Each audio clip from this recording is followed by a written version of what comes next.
Guys এখন আমি আদা বাটছি আর এদিকে আমি অন্য রান্নাঘর মানে যেটা আমাদের আগেকারের রান্নাঘর ছিল সেই রান্নাঘরে এসেছি।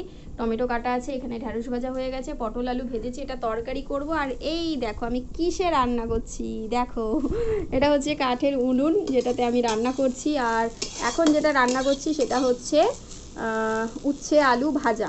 আজকে নিরামিষ, তাই উচ্ছে আলু ভাজা করছি শুধু কালো জিরে কাঁচা লঙ্কা দিয়ে। মামাম নিয়ে এসছে জল, কারণ এই জলটা লাগবে, একটু আদা বাটবো সেই জন্য। তো আর এই হচ্ছে কাঠ, আমার এর ভিতরে দেখো কত কাঠ আছে দেখো। এখন আমি গরমে বসে বসে রান্না করছি কাঠের উনুনে, এই যে। আর ওই যে কাঠগুলো এখন দেখা যাচ্ছে, দেখছো কত কাঠ, মানে এগুলো অ্যাকচুয়ালি আমাদের বাঁশ ছিল, সেই বাঁশগুলোকে কাটারি দিয়ে কেটে কেটে মানে 4 টুকরো করে তারপরে এটা ভালো জলে কিন্তু, ঠিক আছে। ওই দেখো চলে এসছে। আর তারপর পটলের তরকারিটা করবো। এখন আদা বাটছি, তো চলো এখন গরমে ঘেমে ঘেমে করছি কারণ আমার গ্যাস শেষ হয়ে গেছে তাই। তো চলো এখন রান্না করে নিই, তারপর তোমাদের সাথে আবার কথা বলছি। কাঠের জালে রান্না এমনি একটু তাড়াতাড়ি হয় কিন্তু, বেশ কাঠের জালে রান্না তাড়াতাড়ি হয় এটা ঠিক, কিন্তু হাতের কাছে সবকিছু জিনিস না নিয়ে বসতে হবে। ওইভাবেই ধরলে তো সবই দেখা যাচ্ছে। হ্যাঁ, হাতের কাছে জিনিস মানে নিয়ে বসে থাকতে হবে, তাহলে রেডি করে রাখলে হয়তো পুড়ে যাবে। এত মানে জোরে জলে তো নুন দিলাম, ভুলে গেছি নুনটা দিয়েছি কিনা আমি মনে করতে পারছি না, তাও অল্প একটু দিই, মনে করতে পারছি না, আজকে তরকারিতে নুন হয়ে যাবে বোধহয়। আচ্ছা জিরে দিইনি, জিরে গুঁড়ো। তো কথা হচ্ছে হাতের কাছে জিনিস নিয়ে বসে থাকলে, রেডি করে রাখলে তাহলে চটাচট রান্না হয়ে যায়, খুব তাড়াতাড়ি রান্না হয়ে যায়। আমি তো আজকে আমাদের গ্যাস শেষ হয়ে গেছে সেই জন্য নিরামিষ, তো নিরামিষ রান্না, ওই ভাজা করলাম 2 রকম আর পটল আলুর তরকারি করব। এখানে এই যে আদা বেটে রেখেছি, তাই ওরে বাপরে। আর এই কাগজগুলো কেন রেখেছি, কাগজগুলো রেখেছি। হ্যাঁ বলো। হ্যাঁ ঘরে আছে, বললাম চাবিটা রেখে দেবো তো। কাগজটা রেখেছি কারণ হচ্ছে যে এই যে হাতাটা মানে এটা কি বলে খুন্তি, এই খুন্তিটা গরম হয়ে গেছে। তো মশলা কষানো হয়ে গেছে, তরকারি এবার দেখানো। হ্যাঁ আজকে পটলের তরকারি করবো। এই যে পটল আলু সুন্দর করে ভেজে নিয়েছি। খুন্তিটা দেখো, তেল দেখো, খুন্তি মানে কি বলে, উনুনে রান্না করতে গেলে আমার কিন্তু কোনো অসুবিধা নেই, উনুনে রান্না করতে মানে আমার কোনো প্রবলেম নেই, আমি চাইলেই করতে পারি। কিন্তু ওই যে আমরা একটু সুখী মানুষ, সুখী হতে চাই, যত তাড়াতাড়ি হাতের কাছে একটু তাড়াতাড়ি কিছু হবে, একটু আরাম চাই আমরা, সেই জন্য। বাট আমার নর্মালি সত্যি কোনো অসুবিধা নেই, আমি আরামসে হেসে হেসে হেসে খেলে আমি আর কি করে দিতে পারছি। ডবল সিলিন্ডার না, যেহেতু একটাই সিলিন্ডার, তো সেটা শেষ হয়ে গেলে তারপরে আসতে যে গ্যাপটা লাগে সেই গ্যাপে আমি কাঠেতেও করে নিতে পারবো, স্টোভেও করতে পারবো। বাট কাঠগুলো আছে যখন, স্টোভে কেন। আর আমার কাঠে রান্না করতে সত্যি কোনো অসুবিধা হয় না, আমার বেশ ভালোই লাগে, তাড়াতাড়িও হয়ে যায়। এই আর কি, মানে রান্না করতে গেলে এই উনুনটার দিকে খেয়াল রাখতে হবে, নিচে যে আগুন জ্বলছে এই উনুনটা যেন ঠিকঠাক ভাবে জ্বলে সেটা খেয়াল রাখতে হবে, রান্নাটার দিকে সব জোগাড় জাতিটা রাখতে হবে ঠিক করে, এইগুলো একটু ধ্যান দিতে হবে। অনেক বোকা ফেললাম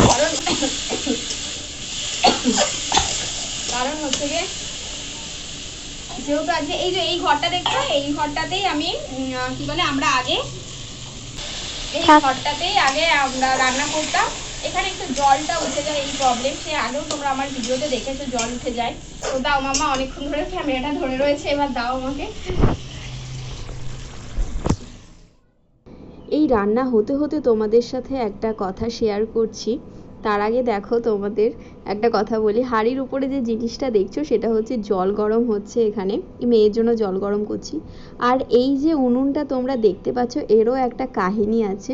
কাহিনী বলতে কি, এই উনুনটা অ্যাকচুয়ালি একটা মজার এতে আর কি বানানো হয়েছিল, যেহেতু সেই সময় ঘর হচ্ছিল তো অনেক কাঠ আর কি পড়েছিল, তো সেই জন্য আমরা মানে বলেছিলাম মাকে যে একটা উনুন বানিয়ে দিতে। তো একটা কাকিমা এসে, পাশের বাড়িরই একটা কাকিমা, তিনি এসে আমাদের এই উনুনটা বানিয়ে দিয়ে যান। মানে আমরা ভাবিনি যে একটা সময় মজা করে শখের বশেই আর কি উনুনটা কি বলে তৈরি করে দিতে বলেছিলাম সেটাই যে আজকে এভাবে কাজে লেগে যাবে সেটা আমি বুঝতে পারিনি, বাট এখন যা কাজে লেগে যাচ্ছে। আর যেহেতু কাঠগুলোও রয়েছে সেই জন্য কাজে লেগে গেল। আর আমি এখানে কাঠগুলো সব গুছিয়ে ওখানে রেখে দিচ্ছি। সেটাই ভাবছি যে মা কাকিমাদেরকে আমরা দেখেছি যে এইভাবে উনুনে করতে, তো সেটাই আর কি মনে পড়ে যাচ্ছে।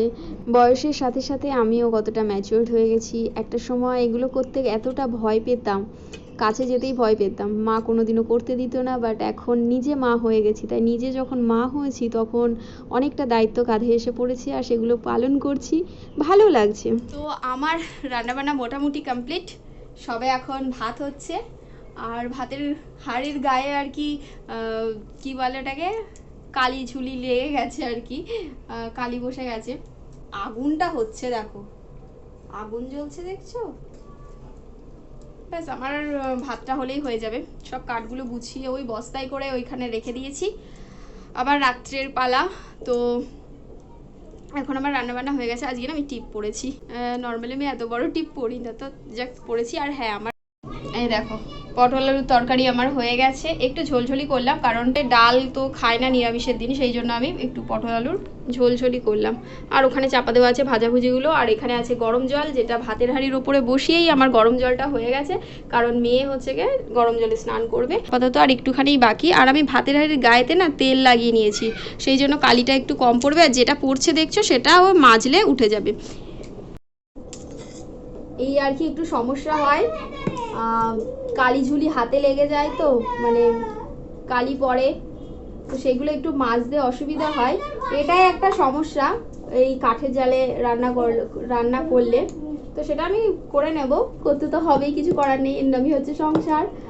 আর এখন আমি স্নান করিনি, স্নান করব, কারণ আমি জানি যে এই সব কাঠেতে রান্না করব, তো সেই জন্য আর স্নান করিনি। স্নান করে তারপরে হচ্ছে পুজো দেবো, এখনো অনেক কাজ বাকি, সেই জন্য স্নানটা করিনি। এখন আগে রান্না বান্নাটা সেরে সব কিছু মেজে ঘষে পরিষ্কার করে তারপর চান করতে যাব। এই জায়গাটাও একটু পরিষ্কার করে দেবো। এটা একটু বড় জায়গা, অনেকটাই বড় জায়গা, মানে এটা টোটালি একটা ঘর। সেই ঘরটা আর কি যেহেতু পড়ে রয়েছে, তো সেখানেই রান্না করতাম। ওই জল একটু উঠে যেত, সেই জন্য একটু সমস্যা হয়, আগেই বললাম। চলো এখন আমি কি করব, আর এখন আমি এগুলো সব মেজে ঘষে নিই। হাঁড়ির আর কড়াইয়ের পিছনটা তো একদম পুরো একদম কালিতে কালি হয়ে গেছে, যেটা মাজতে গেলে আমার পুরো হাত কালি কালি হয়ে যায় পুরো। তারপরে সেই ঘষে ঘষে ঘষে ঘষে হাত ক্লিন করতে হয়, একটা সমস্যা। তো তোমাদের সাথে কথা বলতে বলতে ভাত প্রায় অলমোস্ট আমার হয়েই এসছে।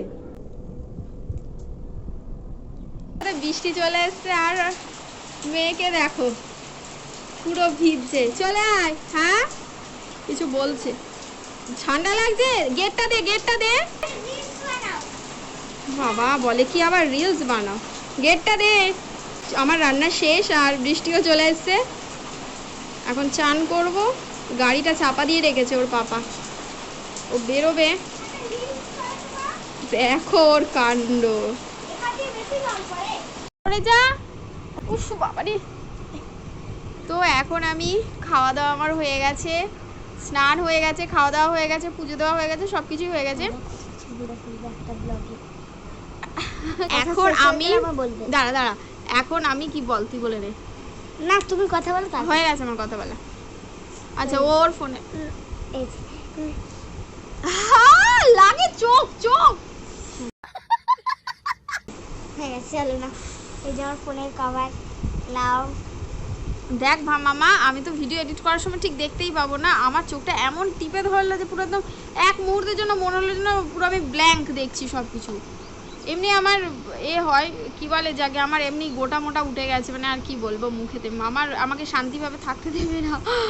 আর দেখো আমার হাত, আমি চুলে না মাঝে অ্যালোভেরা দিয়েছি, ঠিক আছে, অ্যালোভেরা জেল, আমাদের তো গাছ রয়েছেই। দাঁড়া আমার পাকা চুল, যাকে আমার না অ্যালোভেরা গাছ আছে, আমি বসিয়েছিলাম, ওটা না মোটামুটি আমার ভালোই লাগছে। অ্যালোভেরা হেয়ার বেরিয়ে গেছে, দাঁড়া অ্যালোভেরা হচ্ছে গিয়ে লাগিয়েছিলাম, তারপর চুলটা একটু শাইন করছে, আমার যেন আমি এটা ফিল করছি, ক্যামেরাতে আমার সেটা মনে হয়।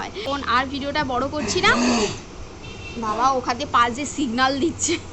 তো আর ভিডিওটা বড় করছি না, তো চলো আজকের মতন ভিডিওটা এই পর্যন্ত। ভালো লেগে থাকলে অবশ্যই লাইক করবেন, শেয়ার আর সাবস্ক্রাইব করে পাশে থেকো। আর দেখা হচ্ছে নেক্সট ভিডিওতে, ততক্ষণের জন্য সবাই খুব ভালো থেকো, টাটা।